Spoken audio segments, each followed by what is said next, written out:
record on this. Great. So we're recording now, and I didn't forget, and I didn't have to start halfway through. We are into week 8 now of conversations on racial equity, talking about racism, anti-racism, and education. Lots of you still arriving, so I'll give you a minute to settle in. As I said, say hello and tell us whose country you're calling in from. I would like to pay my respects and acknowledge that I'm calling you from the land of the Palawa, Pakana people here in Lutruwita. And I'd like to acknowledge that we are, wherever we are on this great continent, we are living, working, raising our families on the lands of the First Nations people of this continent. And I'd like to pay my respects to all Aboriginal and Torres Strait Islander persons watching live tonight and potentially watching the recording later on. Thank you, everyone, for saying hello and telling us who you're from. From Nam, Wurundjeri country, from Yulukit, Willem land, where else? From Amsterdam, from Wajak Noongar country. Great to see so many of you coming in from all over the continent for week 8. Who hasn't shown up to any of the previous sessions? Thanks, Sophie. Yeah, great reminder there for everyone to make sure you're sending messages to everyone and not just hosts and panelists, because that's just for us to see, but you want to see everyone seeing your comments as well. So any newbies tonight who have not watched any of the previous sessions or attended any previous sessions, it'd be great to know if you are here. It's all good. You're allowed. You're welcome. Just good to know if you've got any people who have not watched at least some of the previous sessions. As you all know, we build every week on some of the concepts and the language and the literacy that we build. So if anyone hasn't watched any of the previous 7 sessions, it might seem like you're jumping into the deep end or there's some language we're using that you're not familiar with.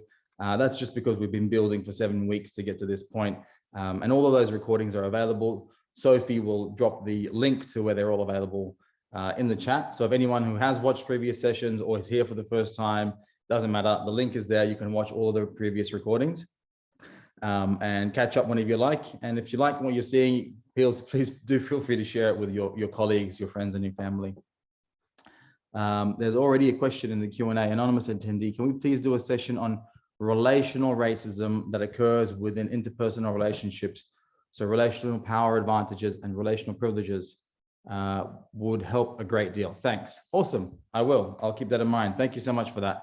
I'll take a screenshot of that before I lose it. Thank you. All right. So let me see if I can maybe pull up the slides. They're not there for some reason. Okay. One moment while I wrangle with the slides. Again, I will be keeping an eye on the chat. Do keep it lively. I love seeing that. And there's lots of really incredible wisdom and knowledge within the group that we've been developing over the weeks, as well as people who work in these spaces for many decades. So do get active in the chat. Open with preview. Right. Now it should work. Great, there we are. I'll just open up the chat function again, try and keep an eye on that.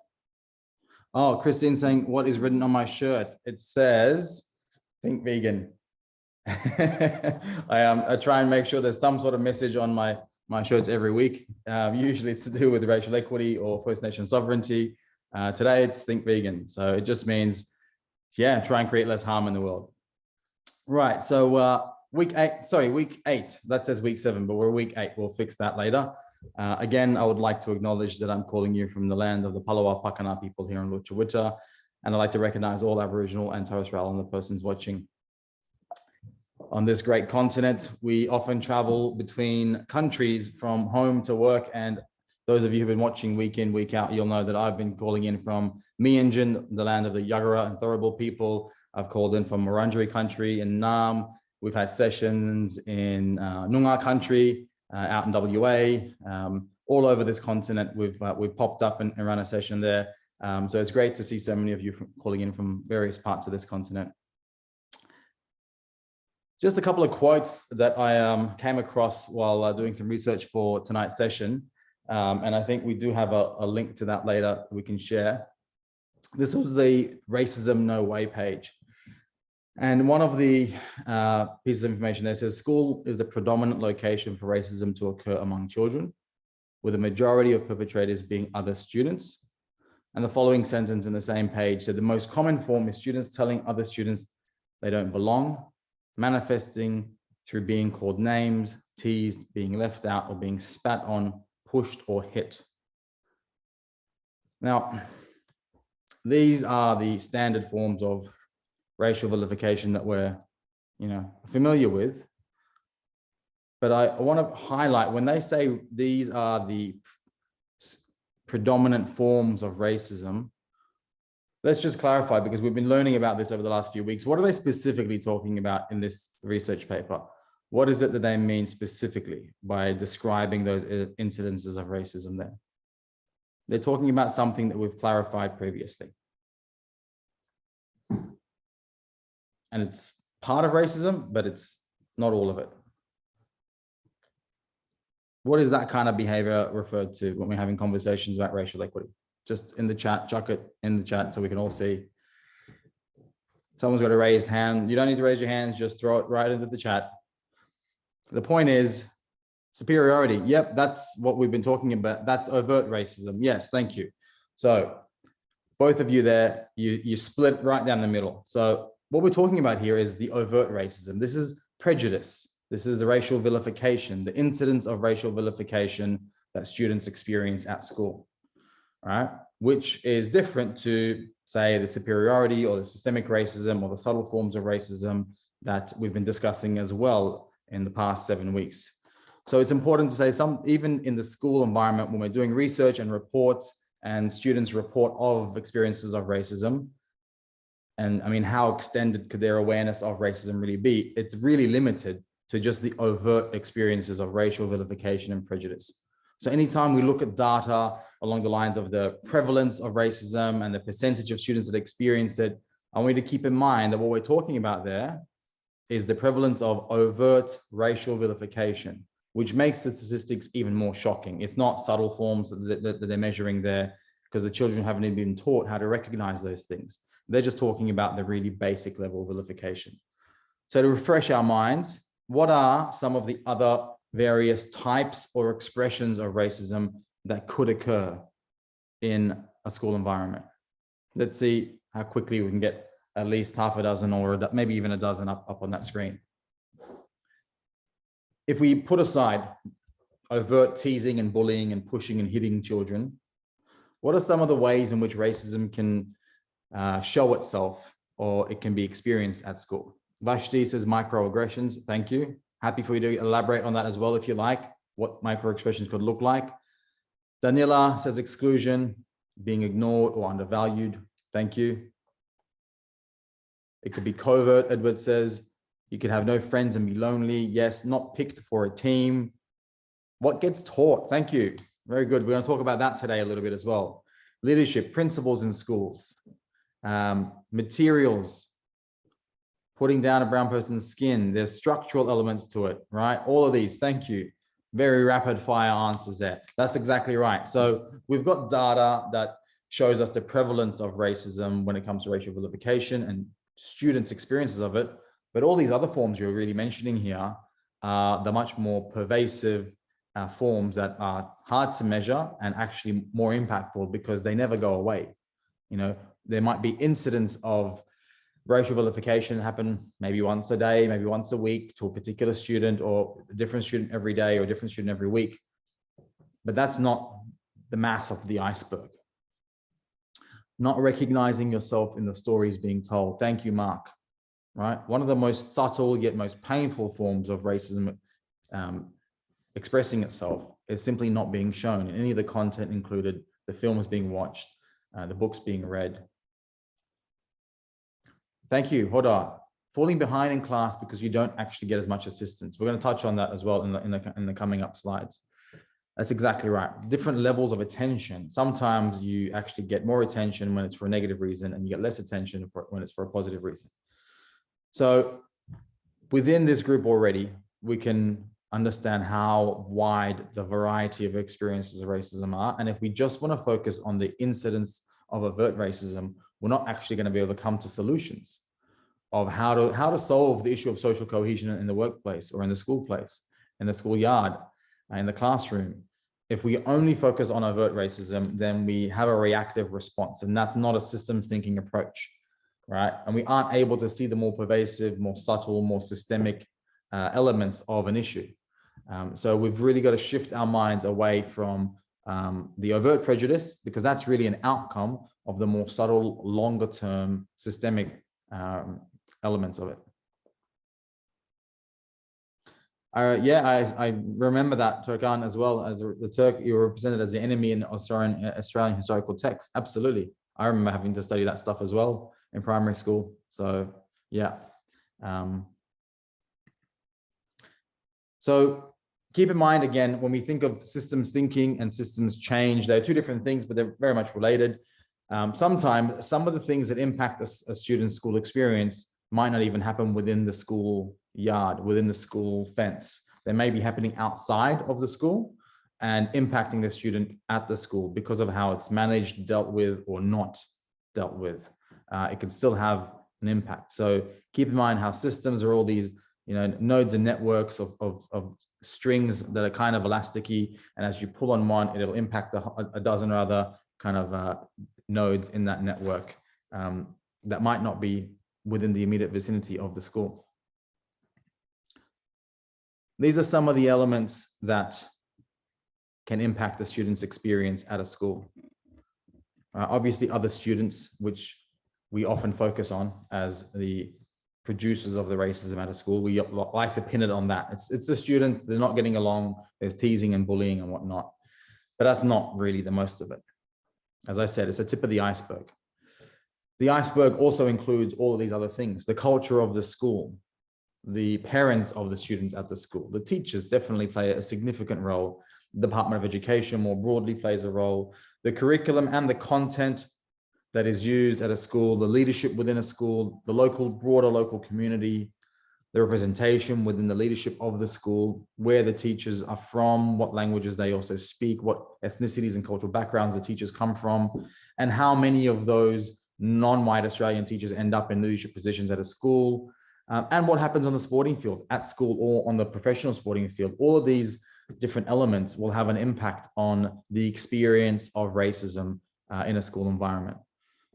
And unfortunately, most of our focus is often on students, and sometimes it might be on the content that they're studying. Very rarely do we turn to the full systems approach and realize actually there's a broader environment, there's an ecosystem, like a garden or a permaculture design garden. There's a whole ecosystem of actors here that are influencing the environment and allowing for these things to perpetuate. The student forum we've discussed, you've mentioned some of your experiences of it.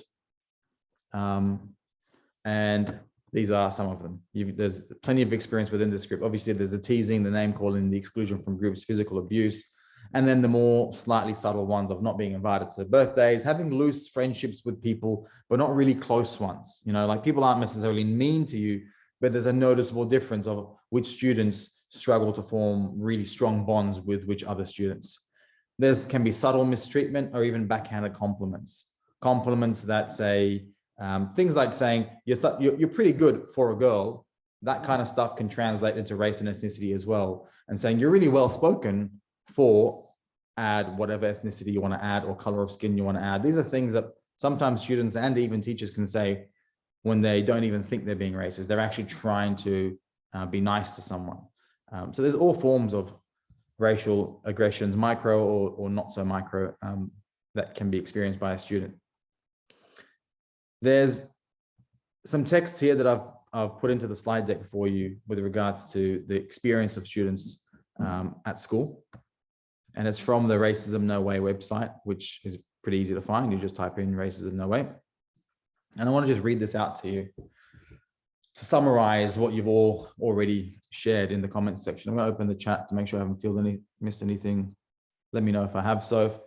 But just to summarize what you've all expressed already, this is from the Racism No Way website. Examples of racist behavior mentioned by teachers included name calling and bullying, culturally biased nicknames, resentment towards support given to non-English speaking students, ostracism of non-English speaking students by other students, constant sending up of students in class, doing caricatures and making fun of people's cultures or accents is what that means.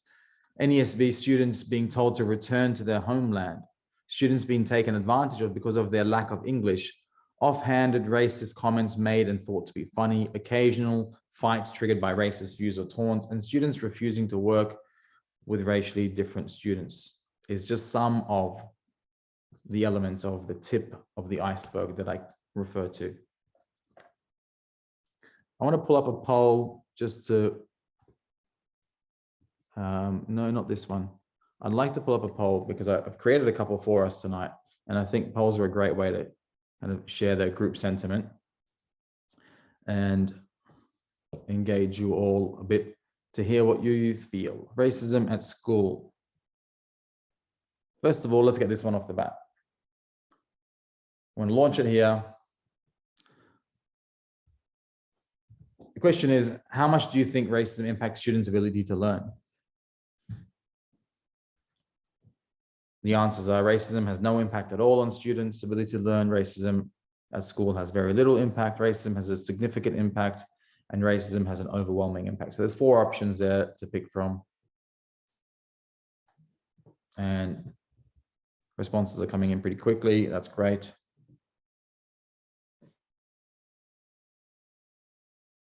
Nice, you're really fast on this. 70% have responded already. Anyone else just still deciding or trying to find the poll, let me know. Last week we had a few people who couldn't find it, but their findings are pretty definitive. I think there's no doubt in our minds where the majority of the respondents are going to be. I want to end the poll now and share that with you quickly.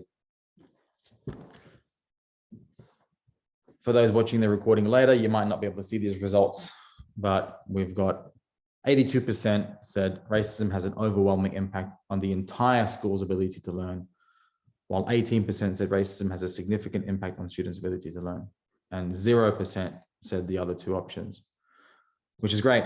We're pretty much on the same page. And the point there was that we don't just impact the student experiencing racial vilification's ability to learn in that specific day, but racism impacts the entire school's ability to learn. A lack of cohesion, bullying and teasing, whether a person's experiencing it or witnessing it, or party to it, is going to be a detriment to every single person's learning ability and the teacher's teaching ability, which then again indirectly re-impacts all those people who are experiencing racism and those who are not experiencing racism. If there is lack of cohesion, if there is teasing, bullying, overt racism, incidents of physical violence and abuse, it impacts the entire school population, and in turn, that impacts the teacher's ability to teach anybody and everybody. And it's important to really consider what the long-term impacts of that would be, outside of the health impacts, outside of the economic impacts, just the academic impacts of that school's cohort, the students coming out of that school. What impact would having a cohesive, balanced, bully-free zone mean for a school and the teacher's ability to be able to teach effectively? And what impact does it have when there is a lack of cohesion, when there's constant bullying, fights in the schoolyard, and how that influences every single student within that school? The other poll I wanted to share with you, I'm going to stop sharing that one. And I shared the results already. You've seen the results, correct? Yes. I'm going to pull up the next one.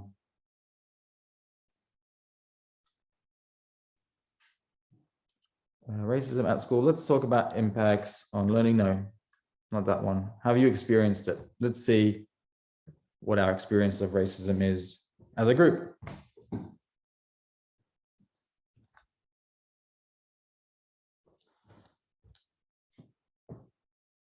No, I haven't experienced it, but I've witnessed it. No, I haven't experienced it or witnessed it. And yes, I have experienced it at school, or a loved one has. And I think the findings are pretty self-evident already.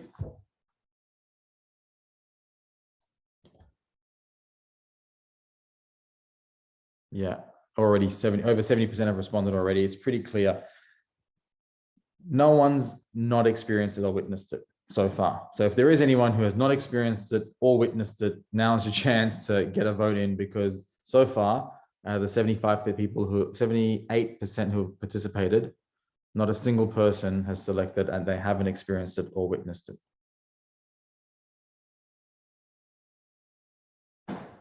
So I'm going to share the results with you now just so you can check the findings. Where 30% said they haven't experienced it, but they've witnessed it, and 70% saying, yes, they've experienced it or a loved one has. All right, so it's a systemic issue. It's not just me having a go at schools or the education system. We do have a systemic social issue. And if it's that prevalent in schools, we can imagine it's as prevalent in other areas of our lives as well. So I'm going to get back to the slides. Now that we've shared those couple, set the tone, student experiences. This is a study from Australia that says 40% of students in years 5 to 9 reported experiencing racial discrimination. Keeping in mind that this is just the most overt form. This is the actual teasing, bullying, and racial prejudice and vilification that 40% of students have experienced. It's far too many students to think it's a small part of the school experience, because for every student who experiences it as an individual, there are 100 or a couple of hundred students who witness that, are privy to that, recognize that, are influenced by that. Regardless of their ethnicity or cultural background, it impacts every single student who is in that environment, witnessing such a thing happen. And everyone has a sense of fear when any person around them is being teased and bullied. From that article, there's a quote that says, obviously, racial discrimination was a reflection of wider society. She said its presence in schools could have impacts on student achievement and development. Earlier this month, the American Academy of Pediatrics published a policy paper on the role of racism in child and adolescent health, which called it a core social determinant of health and a driver of health inequities. So those of us who were here last week talking about inequity in health outcomes along the lines of race and ethnicity, it starts as young as this, right? We can connect this up with that. It impacts mental health and physical health. The emotional pain created by experiences of racism look very similar to the patterns of brain activity caused by physical pain. It finishes off by saying schools are microcosms of the wider society, and of course, there are structural issues. So not only is the experience of racism almost entirely across the entire school population, where everyone is influenced by it some way, shape, or form, not only does it have impacts on academic outcomes and then the teacher's ability to teach all of the students, it also has lifelong health impacts on the students' mental and physical health and their brains and their brain development. If children as young as grade 5 are experiencing racial vilification, that's a serious issue that we can't just leave to students having arguments amongst themselves that will sort itself out. So let's go a bit further with the slide deck and look at a bit more of the impacts of it. What are some of the examples of teacher to student racism? This is where it gets a bit trickier. Who would like to share in the chat their experiences of the teacher to student evidences of racism? It could be subtle, it could be overt. It impacts the entire family unit, Jules Smith. Thank you. Yes, absolutely. Right? It's not just the student who feels that. So considering the subtle to overt spectrum of influences of impacts and expressions of racism, what are some of the ways in which a teacher could contribute to this? Unconscious bias. Yes, Edward. Unconscious bias is a significant contributor to how students are experiencing their education, both along the lines of gender and along the lines of race and ethnicity. Inaction. Thank you, Hoda. Inaction is sometimes all it takes to traumatize a child. When something has occurred, but then the teacher doesn't have the skills, the capacity, the confidence, or the desire sometimes to address the issue in a proactive way. That in itself amplifies the trauma the child has already experienced. I can clearly remember every single one of the incidences where I've experienced what you might call a microaggression, but the inaction of the teacher or the staff is what actually amplified the pain. Constant correcting, mispronouncing of names, exactly, singling students out, ignoring classroom situations. These are all from you. Thank you. Absolutely. All right. Black students in the United States are 3 times more likely to be suspended. Black girls in the United States are 6 times more likely to be suspended from school. Let's look at some of the other ones. The overemphasis on reprimanding students of color. That's evident, it's prevalent. There are statistics to show that right across the world, the US, the UK, Australia, and it's the same dynamic that plays out in overrepresentation and in incarceration. First Nations youth in Australia are 26 times more likely to be incarcerated, 26 times more likely. It is absurd. So that begins right from school. The subtle overlooking of opportunities to speak in class. Not necessarily racist, but almost every person of color in Australia can tell you they remember that. They've experienced that. All right, and I'm sure there's research even to highlight some of that. Unconscious bias or even prejudice in marking. Unconscious bias does come through in many forms, but even in marking of mathematics exams, teachers have been known to mark female students' papers lower scores, even though it's actually correct, on mathematics exams, because they had an unconscious bias thinking that male students should do better. And when they remove the names from the maths exams, the marks of the female students increase immediately. So unconscious bias exists along the lines of gender, and even more so along the lines of race. Nonchalance in response to racism by students is one way it can represent itself. Teacher not realizing most/all material is from white Western centric view. Thank you. Yeah, thanks, Kia. All right, racism in sentiments and perspectives and opinions, noticeable preference in gentler tone with certain students, and greater support and care for underachieving white students. These are all ways in which it can be overt or subtle forms of racial discrimination or vilification. It doesn't have to always be vilification. It could just be subtle forms of discrimination, whether it's overlooking a student with their hand up in the air all the time, or giving a student additional attention and reprimanding them. And then there's this one, which takes a lot to be able to stomach. I'm going to give you a minute to read this one. This is also from the Racism No Way website. We've discussed student to student and teacher to student. Now we've got to deal with the fact that student to teacher racism also exists. For those who are listening and don't want to read, when I first started teaching here 6 years ago, I used to go home in tears nearly every night because of the kids' racist taunts. Now I only go home in tears sometimes. I can't maintain my cultural heritage and teach in this school. I have to try and adapt. My own culture, of which I'm very proud, is now non-existent. If I retain it, I'm considered less than a human being here. I've learned to be tough and at least try not to be hurt by what the students say. In the interest of good classroom management, I can't afford to let them see how their racist remarks hurt me. I think that sentiment is something that will be shared by potentially hundreds, thousands of teachers across the country, and heartbreaking doesn't quite cover what that makes me feel like, to think that a grown adult is brought to tears by the taunting of students is one thing, but then the further deeper realization that the school environment wasn't able to support that teacher. So other grown adults in the teaching staff and administration of that school were not able to support that teacher to the point where maybe not eliminate the racism completely, but at least support them so that they didn't have to go home and cry.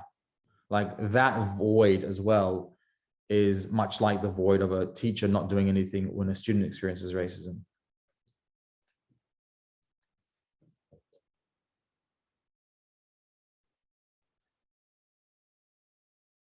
Another article I came across from the United States, this one, Renita Ray spent 3 years studying classrooms across the United States to look at interactions between students and teachers whilst teaching history, and to work out, how history was being taught, and if it was being taught in an unbiased, neutral way, or if it was being cleansed, or if it was being biased and whatnot. Very interesting article, heartbreaking to read some of it. And one of the things that Renita Ray says they discovered in doing their paper, the research paper on this, is what I discovered was rampant racism, cruelty, and indifference from teachers working inside public schools. Most of the teachers I observed were not in fact teaching about America's racist history, but instead were perpetuating everyday racial violence against their students inside the classroom. One of the examples that she shared in describing that research that Renita Ray conducted was a very basic conversation around Rosa Parks and how she refused to go to the back of the bus that particular day. And one of the students said, "Oh, that's a bit like Colin Kaepernick." And, drawing a parallel between, resistance to racial inequity and trying to start a movement for racial equality. And the teacher's response in this instance, Renita explains, was that their brows furrowed up and their lips dropped, and they said, "Yes, but Rosa didn't disrespect the entire nation." And that was one of the ways in which Rosa Parks was put on a pedestal. It's like, yeah, she was great, she sat on the bus, but then as a student makes that parallel between Rosa Parks and Colin Kaepernick, immediately Colin Kaepernick was demonized and the student was dismissed and even punished in a way for simply raising the existence of a parallel between those things. So these are one of thousands of experiences that Renita Ray has compiled in the research they conducted. And we might think, oh, is it really that bad? Does racism really exist in schools as much as it does outside of schools? And there's another interesting paper written that was called "Teachers Are People Too," which is an interesting name. I love that name. It says teachers are people too. And what it means by that is that if racism persists in society, why do we assume that it doesn't exist in teaching staff? It's like they are actually a reflection, a microcosm of the same average in society. So there's another research paper that I'm going to pull up for you very quickly that says the teachers are as racially biased as everybody else. Now, the prevalence of racism and prejudice might be different between the United States and Australia. The severity of the violence might vary sometimes. But what this research paper proved also is that not that it exists, but it was actually on par with the racial prejudice or bias that existed within broader society. That's, I think, the more relevant learning for us in Australia, is that whatever level it is at in society, we'd be naive to think it's any less within the teaching staff. And some of the statistics from this, first of all, how they conducted it was through a self-administered implicit bias test, the Harvard implicit bias test, or perhaps a variation of it. And they collected 1.6 million unconscious bias respondents to that test, almost 70,000 of which were teachers. 70,000 data sets is a pretty significant number of teachers to submit data. And what they found was that 77% of teachers demonstrated implicit bias, compared with 77.1% of non-teachers or broader society. Almost identical statistic. There was 0.1% difference. And that was the unconscious or implicit bias that they recognized in this research. They did some numbers, and they had other questions in the survey that expressed warmth towards one group or another. And they were able to calculate that overt bias was 30.3% amongst teachers and 30.4% amongst non-teachers. Again, 0.1 of a percentage point of difference between teachers and the regular non-teaching respondents in the survey, of which there was 1.6 million. So again, it's not to say that the problem is any greater or less in education or schooling, rather it's that it's exactly the same.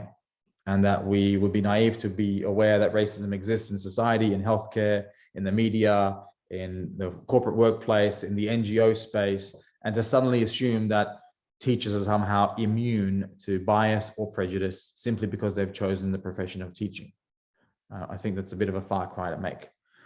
Just to tie it up, we've got stats from Australia and stats from the US, and this is an article from a year ago from the UK as well. Systemic racism, teachers speak out about discrimination in UK schools. So this is not just students, it's also the teachers talking about the racism they experience.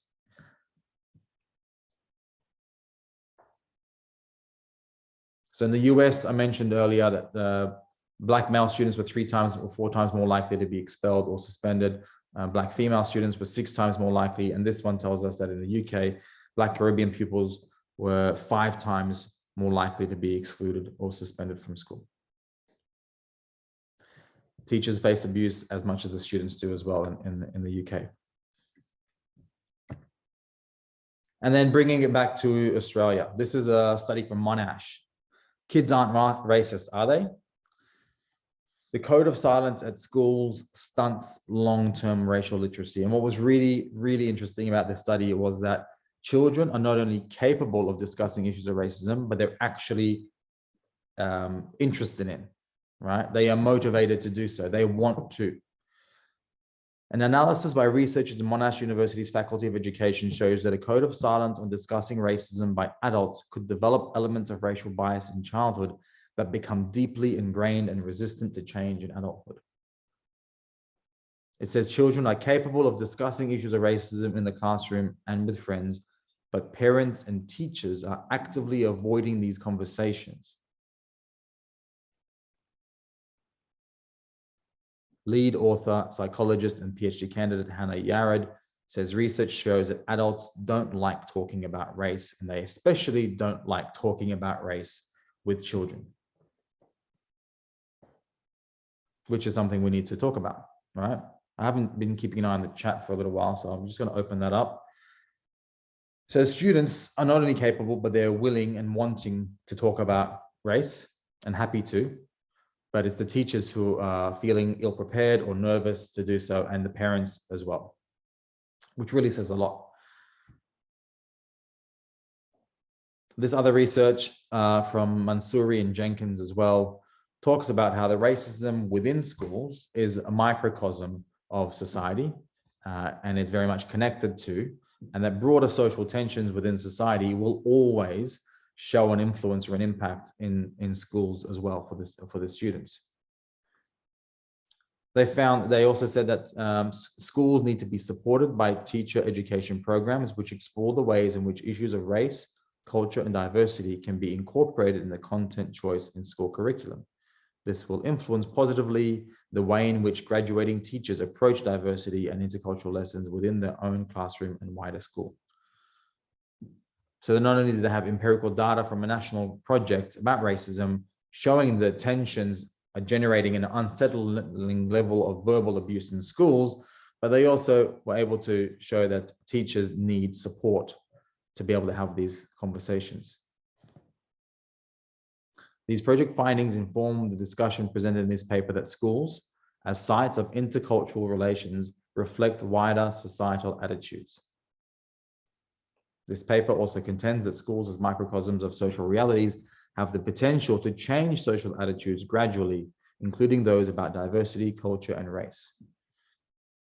This piece about empowering teachers it's two research papers from the Australian context that have spoken to the same thing.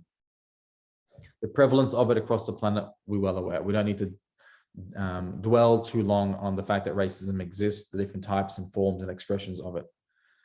So we're getting slightly closer to the solutions portion of tonight's session.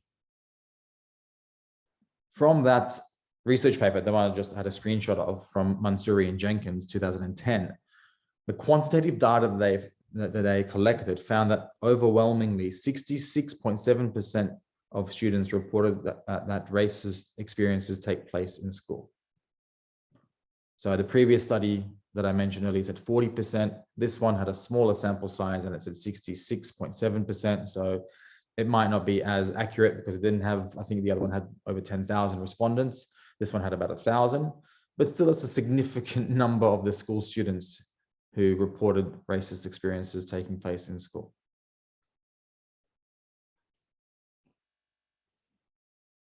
And then further evidence of the racism that goes from teachers or institutions towards students was this article talking about the racism in schools and demanding for change. There was a couple of examples given. One was mentioned as a Greater Shepparton Secondary College found to be complicit in racism against students. And there was another incident in Far North Queensland where the school remains unnamed, where a teacher was sent home for allegedly using a racial slur during class. That's further evidence that connects the dots between data that we collect in the US, data and that we collect in Australia and in the UK. At the moment, there's no national framework to actually guide school curricula and schools vary widely in how or whether they teach students about racism in Australian context. Professor Naomi Priest, who was previously quoted in another article, says that while there's a lot of good intention, there's a lack of explicit curriculum tackling the issues in schools. So we've left it for far too long on the responsibility of the students. Sometimes we expect teachers to fix it, but what we're talking about here in this article is that, well, there actually isn't a proper framework or the proper support to help them do that, whether it's through policy, procedures, or curriculum. And one of my favorite quotes from that article was this one that I've highlighted for us here. It said, poorly designed anti-racism programs can do more harm than good. So it is essential we work with experts and with local communities to develop and implement evidence-based programs in this area. Happy to help if anyone's keen to talk. I wanted to stop on this question for a moment and delve a bit deeper. And in the chat function, I want to hear from your. Why do we think that poorly designed anti-racism programs can do more harm than good? Like, I've got my own clear ideas on that, but I'd like to hear from the group in the chat. I've got it open now. Why do we think that poorly designed anti-racism programs could actually do more harm? Because it really, it speaks to a subtle point that I think I'd like to be able to highlight.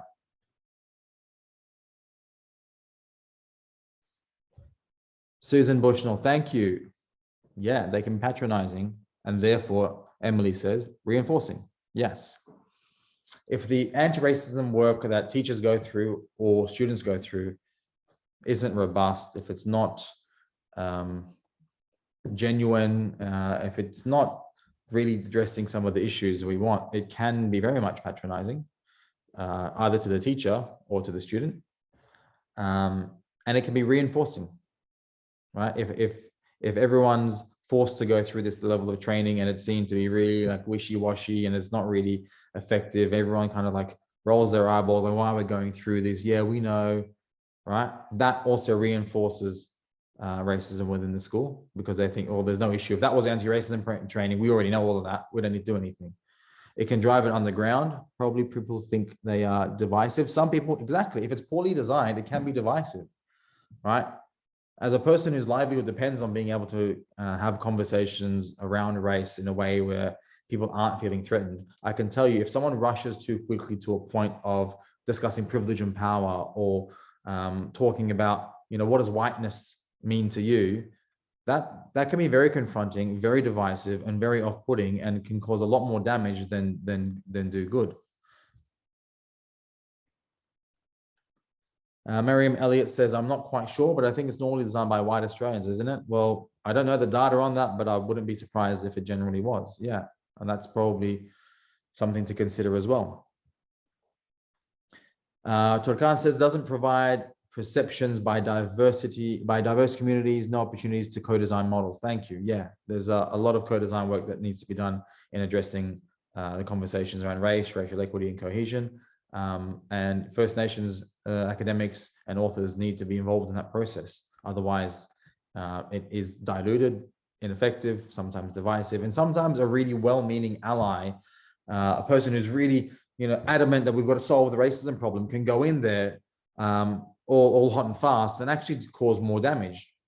So it's not that just because a person's a white Australian, they're going to take it really slowly and dilute it. Sometimes the over exuberance of a white ally can cause more harm, because they're asking questions or forcing students or teachers to go through processes that they're not quite ready for. And that can do a lot of harm to the community as well. Wow, yeah, lots of comments here. It may result in people thinking that they're actually being anti-racist when they're being ineffectively trained. Thank you, Louise.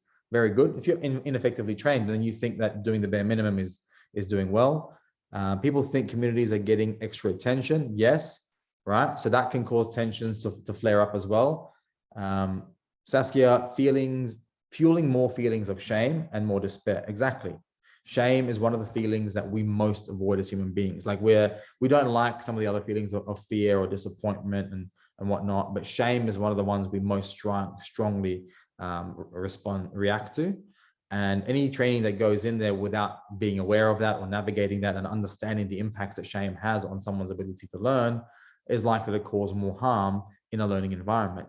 And then despair or trauma, re-triggering trauma. Like, yeah, we might share statistics here, but because we're all fully grown adults and we're not teenagers or 12-year-olds or 10-year-olds. So sometimes sharing statistics on inequity, incarceration rates, life expectancy rates can actually be causing shame for one student or potentially re-triggering trauma for another student. So many thoughts here. Thank you so much, everyone. Anyone who's not reading the chat, I highly recommend it. I'm reading it. I might not read out every single comment, but I do save the chats and I do read them. Doing the training can also be perceived as the solution and no further steps taken. Exactly right. Much like the corporate world, sometimes we see people do a 90-minute session or a 2-hour session or two 2-hour sessions. And they think, okay, we've done the training now.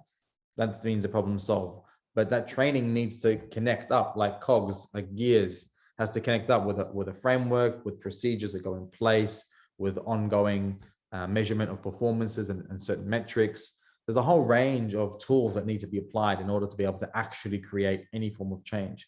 To assume that after 2 hours of training or 4 hours of training, we've solved the problem is really naive. And I don't think anyone really believes we can create change in 4 hours for something that's been going on for centuries. Thank you everyone for the chat comments. It's really, really helpful. It helps push the conversation along, helps me to respond to your comments as well. Another study from the Australian National University says students face confronting levels of racism. This one was much more recent, 2019. And here are some of the statistics from that one. I'm going to minimize that video for a second. 1/3 of New South Wales and Victorian government school students have experienced racial discrimination from their peers. So there you go. One study said 2/3, one study said 40%. This one said 1/3 from Victorian and New South Wales schools. And close to 1/3 have experienced racial discrimination from wider society. So again, the stats were quite similar. If 1/3 said they experienced it at school and close to 1/3 said they experienced it outside of school, that means that there's actually a higher percentage experiencing it at school than outside of school. The survey also showed that 6 in 10, 60% of students witnessed racism. Right, as far as what they thought was racism, right? So as we develop racial literacy and understandings of racism, and as people become more confident acknowledging it, that yes, that was racist, that number will probably go up higher as well. But 60% reporting witnessing it and 1/3 experiencing it is far, far too high a percentage for us to be able to rest on our laurels and say that there is not that much racism in our schools. And we haven't even scratched the surface of content, curriculum, all that sort of stuff. This is simply a reflection of the prevalence of racial vilification and overt prejudice in the schools. What evidence or ideas or thoughts do we have on of racism in curriculum and content? This is a question for all of you again. All right, because I can throw you some ideas out there, but I also want to reach into the intelligence of the group. When we talk about outside of the prejudice and vilification between students and teachers and students, what are some of the evidences of it in our curriculum and or the specific content students are asked to study in the curriculum? What are your thoughts on that? What do we mean when we say there's evidence of it in curriculum at school? There's some really obvious ones. I'm sure half of you are probably already typing them away, which will take you a minute to do. And there's some more subtle ones as well. Turka mentioned earlier about, coverage of the world wars and how Turkish people were portrayed in that and what influence that has on students. Issues around truth telling. Yeah. So avoiding the truth, not addressing what's going on around us in our society, in our cities, in our country, right? So avoidance of certain issues. Colonial narratives. Yeah. We can elaborate on that for hours and hours on end, right? What's one of those colonial narratives? Like the discourse of discovery. Have you ever noticed that? The idea is that such and such discovered this place and such discovered this place. Not just the country, but like literally every hill and mountain and river, they say such and such discovered this person or this country. Columbus didn't discover the United States or the Americas, rather. Columbus was lost looking for India, stumbled across a country that he would have died had he not. And the idea that James Cook discovered Australia, it's subtly and overtly, reinforces the idea that nothing was here, nobody was here, and nobody had come across this land, and this person discovered it for the first time. So the whole discourse of discovery is problematic, whether it's to do with the entire nation state or whether it's to do with specific mountains, molehills, rivers, and whatnot. Thank you. Really, really subtle point of what is intelligence and how it gets measured, right? That's like, that happens on a school level, right? What do we consider as intelligence, and how do we measure that intelligence, and what are the normative ways in which we go about measuring that? But also on a higher level than the academic level, in the outside of the school world, there is what is knowledge and what is a valid form of generating knowledge. And if it doesn't go through this Western worldview perspective of how academic research should be generated, then do we consider it as knowledge? So it's the idea of intelligence and how it's measured, which varies across cultures on the planet, but also knowledge. What is knowledge, and how do you verify knowledge, and whose knowledge is valuable, right? The absence of other than Western / his, her histories. Yes, thank you. Myths of civilization and progress. Yeah, right. And partly they may be true. So sometimes there might be some truth in civilization and progress, but the whitewashing of it, or the cleansing of it, making it more palatable to consume, not mentioning the horrors that were involved in some of that civilization and so-called progress, not mentioning on whose backs that wealth was built on, for example, glorifying the end of slavery, for example, and like, oh yeah, we fought a war over ending slavery, but not really talking about the impacts, the ongoing impacts of racism before the end of slavery and the segregation that continued after the end of slavery. All right, so it's like, yeah, we can glorify that thing that, yeah, we ended slavery, that was great, but we don't want to talk about what happened before that and what's still going on after that. And that's another way in which we can reinforce racism within curriculum and content. Kathy says Kathy, that's to the hosts and panel, so not everyone saw that comment, but I can see it. The way history is told from a British perspective, yes, absolutely. Westernization, the whole concept of it, thank you, yes. Who is bestowed credentials and who can afford it? So much focus on Anzac Day, no mention around First Nation soldiers, absolutely. A day of mourning, we've been asking for that. Everyone's been asking for that. All First Nations people have been asking for a day of mourning for decades now, and they haven't got it. But we got one very quickly for the Queen. Very quickly, we had a day of mourning announced, public holiday for everybody. Didn't take that much effort. Wasn't a big political hoo-ha. No one lost their jobs over it. There was no big write-ups in the newspaper as to why it's happening. It would just happen like that very quickly. But when we want to ask for a day of mourning for the ongoing process of colonization and the lives lost, then that becomes a whole political football and everyone's not quite sure what to do about it. And that becomes divisive, apparently. School holidays based around Christian celebrations. Thank you, Lizzie. Very good point. Corporates are now taking this into consideration as well, right? So in the professional world, we are now seeing evidence of corporations who do want to be fully inclusive, acknowledging that actually you don't have to take your holidays then, and you don't need to take that public holiday. You can select when you want to take your times off, and we're not going to force you to take that public holiday. You can choose to work on that public holiday, or that Christian holiday, or whatever it happens to be. Yes, all of this. The Sorry by Kevin Rudd. Yeah, wasn't really that. It was what words really. All right, very good. So we've all got a really good idea as to how it might look like. This is one of the slides I put together of some of the tangibles that I can share with you tonight. I'm just doing a quick time check, 8:28, very good. These are some of the elements. Some of you have already mentioned these. Eurocentrism, for example, the hyper focus on like Europe and its history and whatnot. Settlers and natives activities, like as disgusting as that sounds to you, that's exactly what happens in some schools in this country and in the United States. We still have schools who are forcing students to enact these engagements, to literally role play these engagements. And if you want further proof of that, the book Another Day in the Colony by Chelsea Watergo will talk to you about an example that she shared with the world of what her children were forced to do as well. It's not just that. It's another friend of mine from another school told me about their teenagers being asked to write an essay, an assignment on the benefits of colonization. And the correct answers apparently were things like roads and buildings. So these kinds of activities are still happening in our schools today. And there's no real framework or oversight over what's happening here. The use of the N-word in the classroom from the book To Kill a Mockingbird. Some teachers still force students to verbalize that word, and they take offense when you tell them not to. Absence of any First Nations history, language, culture, or knowledge in our curriculum. That is another way of pretending like nobody was here before colonization. That reinforces racism. The neutral or positive positions on historical injustices. So we can take a neutral position, which then reinforces the position of the enforcer, of the oppressor. And sometimes we can take positive positions, like the example I just gave of like, what are the benefits of colonization, and talking about things like roads. The discourse of discovery we've unpacked, and the overwhelming representation of white Australian authors in the content that children read as well.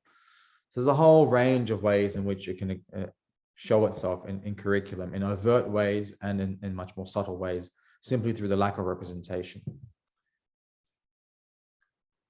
And then this is a series of slides which you've all seen, so I'm not going to labor this point very much, but we went through this in week 1 and 2, talking about how it can be very overt on one end of the spectrum of physical death and violence, child removals, murder and death in custody, through to racist vitriol and racist vilification, like F off, we're full, or we speak English here, through to racist jokes, through to we have to look after our own, or, you know, as long as they uphold Australian values type of sentiments, right through to like bias in recruitment, misrepresentation in film, or absence in leadership positions. Things like, but where are you really from? Or Ukraine, you know, reporters reporting on the Ukraine invasion and talking about this is more horrific for me. You know, it becomes more subtle forms. And then, you know, the whole saviorism and you know, one day you can have a job like mine type stuff, and even language like the language of wilderness. If we want to have a conversation about that, I could give you a whole hour-long lecture on why the language of wilderness is very much colonial, and the whole idea of terra nullius and the absence of civilization, and the fact that there was nobody here was based on this idea that there is civilization and then there's wilderness. And that wilderness is there to be civilized by us, the civilized people.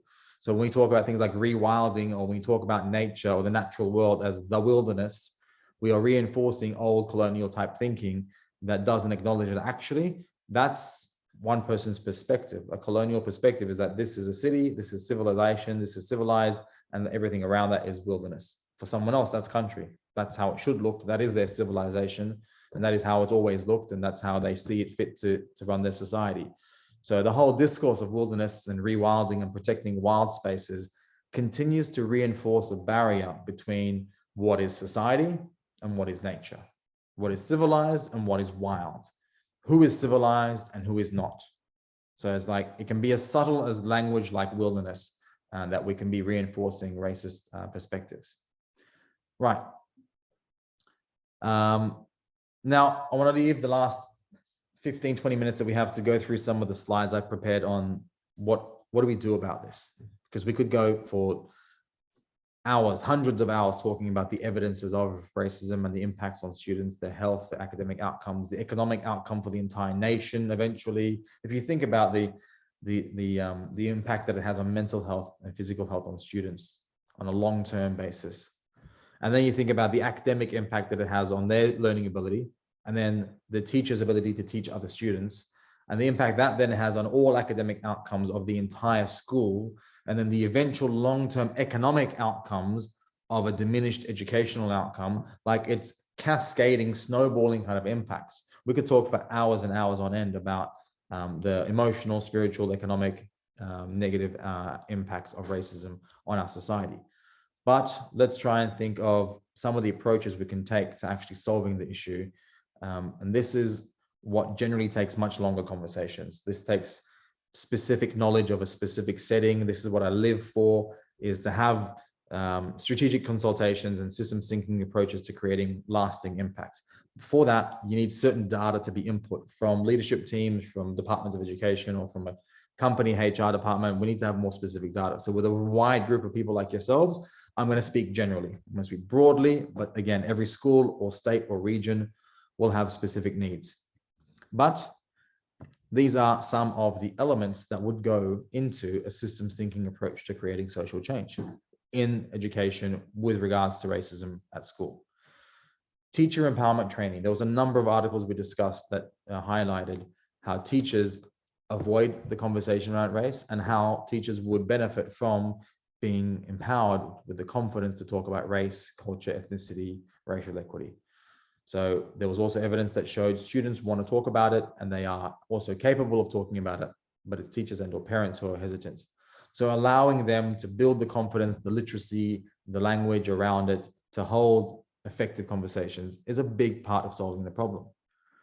Having a department level policy, whether it's a national framework or a state department policy to guide the work is great. And some states are doing it. New South Wales Department of Education has a policy in place right now, and they're working towards hitting those targets. Professional consultants, however, and other experts from within the community need to help schools to implement that policy as well, because the policy framework by itself, without the support to implement it, isn't as effective. It's just a nice document to have that, you know, loosely people try to stick to. Age-specific curriculum and content adjustments. And I added the word age-specific there very intentionally at the beginning, because it has to be age-specific. What oftentimes scares some parents and or teachers is that we're teaching some people things too young. I mean, everyone understands how you have to build literacy or skills in arithmetic over time. You don't try and teach a 6-year-old algebra or differentiation and integration processes. You know, you teach them the basics. The same applies in this space.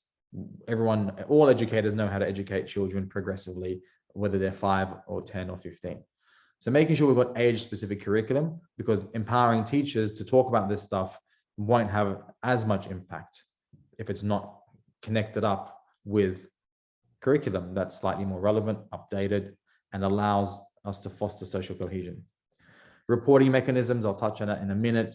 Broader community strategy, I'll touch on that in a minute as well. I want to go through these one by one because I've got some slides prepared for you. These are the outcomes. Sorry, these are the various cogs and pulleys in this system, right? I had them on the slide previously. Now I've just listed them for you. Sometimes easier to read. I have intentionally put student empowerment workshops down the bottom, not because they're the least important by any stretch of the imagination. They are important, but I put them down the bottom because that's always the thing people go to first. When we consider how to solve issues of racial tension or bullying or racial vilification in school, everybody's immediate response, everybody's first option is we need workshops for the students. How many people here, even though most of you probably don't work in schools, or you probably got students, children who go to school, or you've got something to do with schools, or you work in an organization perhaps that's worked with schools. Who here has got any anecdotal evidence of workshops for students to solve social cohesion or racism immediately going straight to the students? It's the first stop for everybody. It's like, it's the easiest thing to do. Oh, it's the kids, they're just misbehaving, we need some training for them. So that's why I put it there, but I put it down the bottom because that actually does a diddly squat if it doesn't go in a process, in a procedure that connects up with other cogs and mechanisms. So let's talk about some of these cogs that I've mentioned here. Teacher empowerment training. We need to support our teachers to talk about race, to talk about culture, talk about ethnicity, to have conversations around discrimination, again, age-specific conversations around discrimination, and empower those teachers who are passionate about the work. Not every single teacher will always get it. Not every single teacher will have the motivation to do it. Not every single teacher will be able to undo some of the biases that may exist in their minds, and that's okay. And that again should not be the focus. To reprimand the problem child or the problem teacher is not the most effective solution. Building systems resilience, empowering those who are most motivated to then lead those who are slightly less motivated, to then lead those who aren't motivated at all. That's how you do it. You have to leverage and amplify your impact by empowering those who are most passionate about the work. And every school has teachers and administrative staff like that. And we need to build their confidence, because it is a scary conversation to have I have this conversation with professionals almost every day of the week, and it's terrifying, whether you're 40 or 50 or 14. And if you're teaching students, it's even more terrifying because you've got young people's lives in your hands. And oftentimes the conversation is avoided because they don't want to do more harm, but that in itself does more harm when we avoid the conversation. So we've got to build that confidence, the capacity, because that's what gives us the systems resilience and systems intelligence. The next piece was the age-specific content and curriculum. We've got to obviously diversify our content. So whose books we read and which films we watch, that needs to be addressed. That's one part of it. But also we've got to build the capacity for these conversations over time. If you're talking about 5 and 6 year olds, yeah, some content will traumatize them, even though those children may, by the age of 6 or 7, be experiencing racial vilification. There are certain things that as an educator, you wouldn't want to put them through. So let's build on basic concepts of oneness of humankind or the unity of society, and then build on that to more complex topics of justice and equity by the time they become, 10, 12, 15-year-olds, because they do have the capacity to learn a lot and they want to have these conversations. And you can't just throw 5, 6, 7, 8-year-olds into conversations that need to be had with 16, 17, 18-year-olds. So we've got to have a progressive approach to this education. What a 15-year-old needs to learn is not the same as what a 5-year-old needs to learn.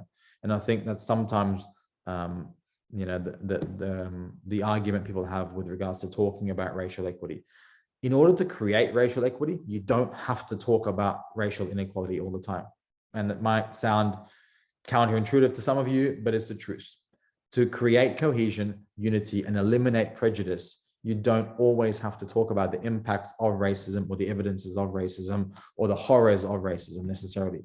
At a certain point, when a child becomes an adult or a teenager, then yes, but you don't have to talk about that to a 6-year-old. There are other ways we can foster cohesion, and that way you can actually have a systems approach, which is preventative rather than responsive and reactive.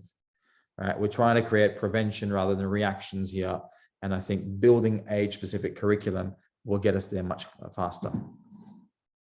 Reporting mechanisms is another important feature of a well-functioning system. Every system that's functioning well has reporting mechanisms. If the reporting mechanisms in my hand weren't working and I held them over a flame, then that would be an ineffective system.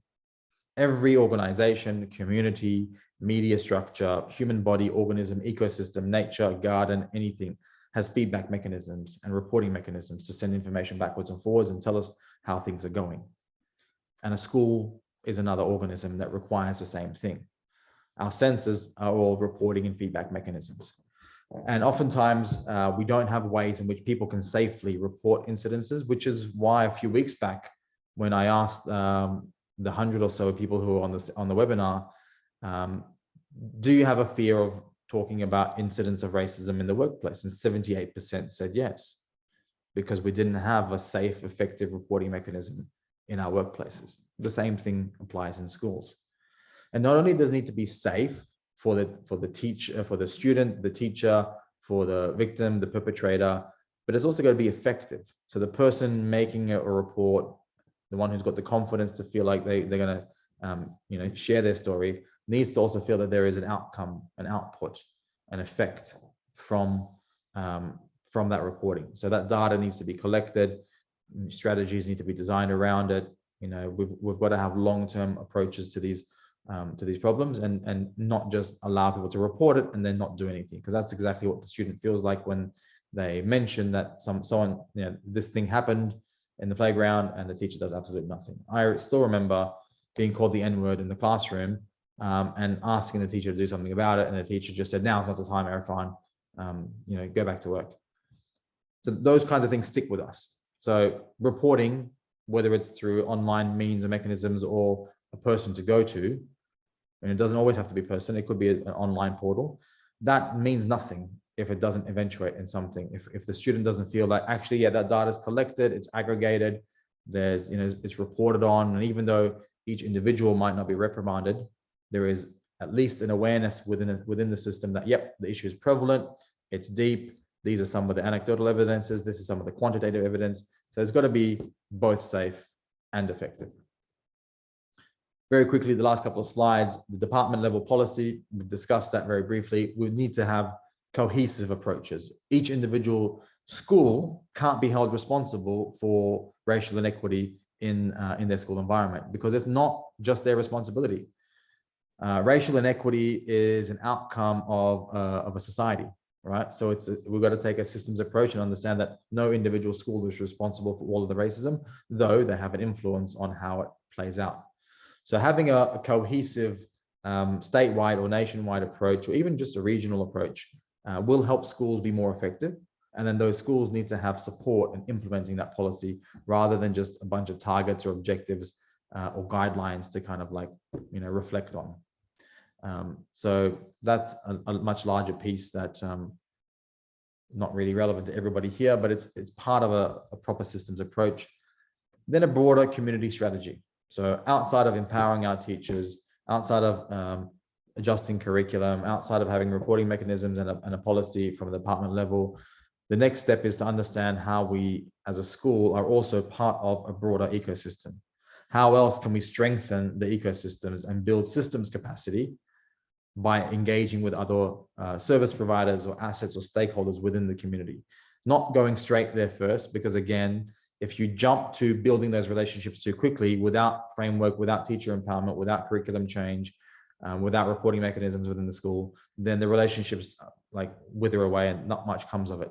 But once there is a broad overarching cohesive strategy for an area or a bunch of schools, once there is teacher empowerment in place, once there is content curriculum adjustments, and there is beginning to see the shift of culture happening within a school, then it makes sense to broaden that network and engage with other stakeholders within the community, whether it's the police force, whether it's the library, whether it's other service providers for certain segments of the community, whether it's major sporting clubs in the area. Then there's other strategic partnerships that can help build that systems capacity, so the student isn't just feeling safe at the school, but there's also a whole community built around that social cohesion strategy.